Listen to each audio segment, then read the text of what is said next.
Greetings everyone, this is Vakar Corby from TFT Perspective, and today we're going to talk about a breaking news that Canada has expelled Indian diplomats from Canada, and in response, India has also expelled their acting High Commissioner in Delhi, along with I think five of the officials, secretaries and under secretaries. Now, why this diplomatic row has come to this level?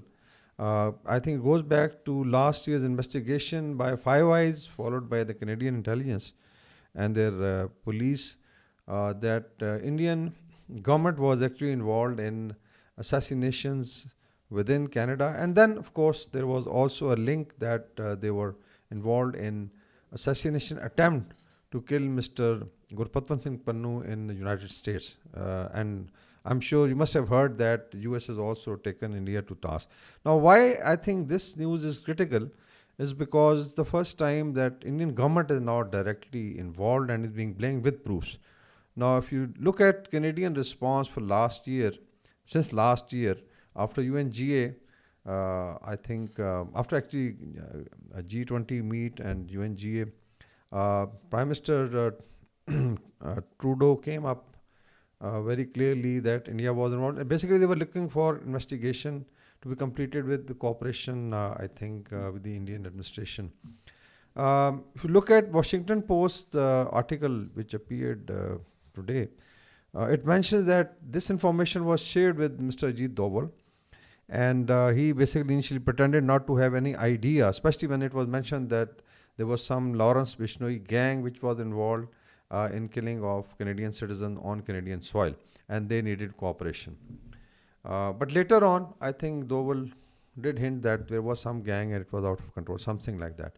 Now, we have also discussed it in the previous vlog that Bishnoi gang, which has about 700 hitmen, which operate within India and outside.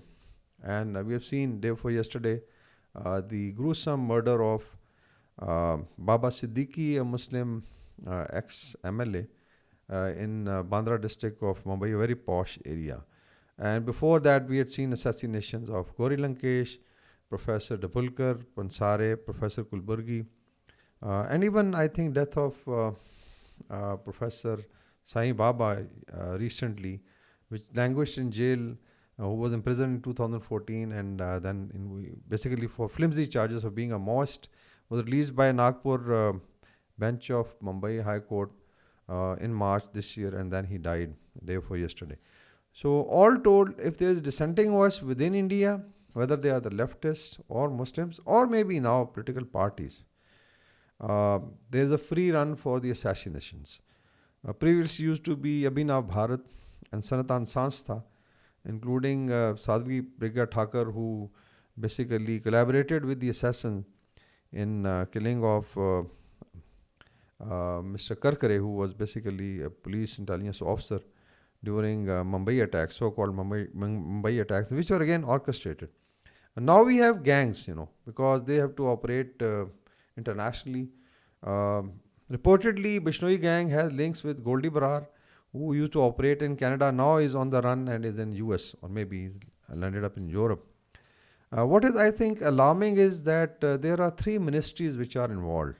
And I think when Canada declared Indian High Commissioner and 5 or 6 other, let's say, officials within Indian Embassy, which I'm sure included the Raw Station Chief there, it meant that when they declared them persons of interest, so it means that there was initial information collected by the intelligence, confirmed by Five Eyes, presented to Indian officials, whether it is NSA's office or Ministry of External Affairs, including Prime Minister Modi's office, because I think it is presumed that Trudeau did talk to Mr. Modi as well. But the Indian, basically government went into denial because one, they would like to run the death squads. And if you look at social media, it's openly supported. Like Gaurav Arya, I don't give him too much of credit, but he's quite a good joker to watch on media.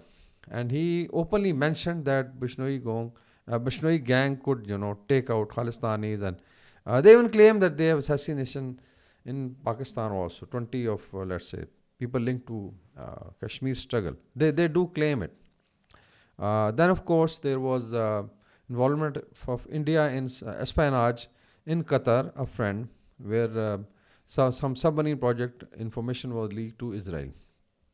So it means that there are three ministries which are involved, and I've said it on media. One is, of course, the NSA's office.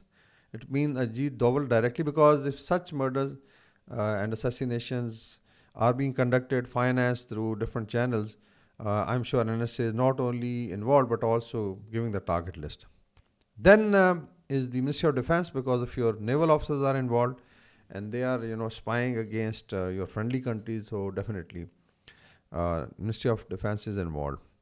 And then comes Ministry of External Affairs, where you find, Dr. Jay Shankar, trying to, speak very good English, and in every forum display a lot of, I think, sense of humor, and projected to be Indian Prime Minister maybe 10 years down the line after Yogi Adityanath takes over, and then the baton is handed over to him. And I think he did display a few days back pictures as a young, RSS activist, or Karsevak, or whatever they say, along with his father and grandfather. So basically, it's RSS doing. So it means that when the Indian High Commission or embassy is involved, it means that Indian government is involved. So that's why when they declared these people as persons of interest, it meant that now the lead is going to go up to the highest level. Maybe investigation will lead to Minister of External Affairs, Ajit Doval, and later on, obviously, to Modi, which I would say is the fountainhead of terrorism in South Asia and now abroad. Why India would do it? I think they got overawed and they thought they could, punch above their weight, especially, getting some fillip by recognition of the role in containing China in the Indo-Pacific. They, I think, went out of their socks, and that's how they started targeting Canadian nationals, US nationals, and even if you look at murder of Avtar Singh Khanda in UK, there was some linkage with these gangs or Indian intelligence research and analysis wing. He was probably poisoned. At least his widow is saying that. And since Rishi Sunak was Prime Minister, this was, hushed up. So all told, this is bad time for Indian diplomacy. Although Mr. Jaishankar is here in Pakistan, we would like to ask him. He talks a lot about isolation of Pakistan. That today in South Asia, nobody wants to talk to India because of all these reasons, because of arrogance, because of interference. Like Sri Lanka, Maldives, we had India out movement in Bangladesh. Now the new regime doesn't want to talk to them. Nepal is not happy. China and Pakistan have almost hostile relationship with India. And then Mr. Jaishankar had the cheeks to say that he is not going to talk on bilateral. Okay, we also not like to talk on bilateral issues, but definitely when you are part of the SCO, you have to attend it. It's a compulsion. But somebody should ask him a question, that why Ministry of External Affairs with their high commissioners and undersecretaries and secretaries and cover agents of RAW are running, death squads. And unfortunately, if you look at today's social media, Mumbai police has asked for handing over Lawrence Bishnoi because of murder of Mr. Baba Siddiqui for investigation. And somehow Home Ministry says that it will create law and order problem. Or they can't hand over, and there's a 1-year ban on handing over. And people don't know whether it's in Tihar jail or whether he's in Gujarat or whether he's in some safe house. And unfortunately, Godi media is still praising Lawrence Bishnoi for killing of Muslim leader. We've already seen Gauravaria, trying to basically project, Lawrence Bishnoi gang as something. So it means that RSS, head honchos ruling the Rajpath, Research Analysis Wing, Doval's office, Ministry of External Affairs, and Ministry of Defense are in cohorts, in union to run these death squads, and India has to be stopped. Good thing is that Canada has come up, because now it was affecting, because they have huge constitutions. Anyways, any Canadian citizen, whether he's black, white, or Sikh, or Muslim, if he's a citizen of Canada, then he has to be protected. So they came up with a very strong message by expelling. So let's see where does this diplomatic row go, and how the rest of the West would follow, because they talk of now sanctions against India also. So with millions of Indians working in North America and Canada, can India afford it? or through arrogance, they are now ready to spoil the relationship with rest of the world also. Thank you very much.